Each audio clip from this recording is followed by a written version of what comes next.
Brian Ryberg, Ryberg Farms here. Welcome to our farm. We farm corn, soybeans, and sugar beets.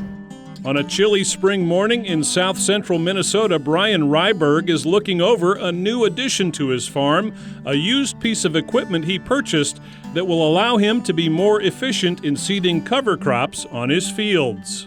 We're always limited in how many cover crops we could get seeded in the fall. This should put us way over the top to cover our acres, and so I think the larger percentage of what we want to get done will happen, and we'll have more cover crops for the next year. We're looking for ways to spread more acres faster and not have so many people involved, and so we got on this idea of just buying a Terragator to go out ahead of that vertical till machine and blast the cover crops out there fast and just be able to do a larger percentage of our operation with cover crops. In Brian's area, farmers have not typically used cover crops, but Brian uses cover crops to prevent erosion, protect water quality, and build soil health. We're not the norm around here, but it's starting to change. You're starting to see people, adapt some of these things, try a little bit.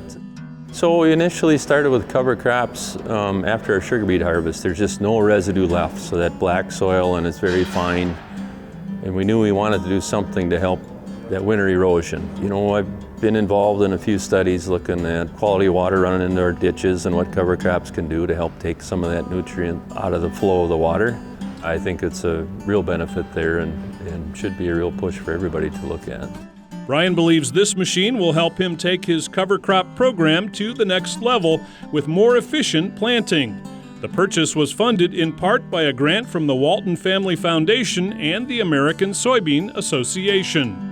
My association started with the ASA through winning the Conservation Legacy Award a year ago, and then was contacted last fall about the opportunity to participate in this grant.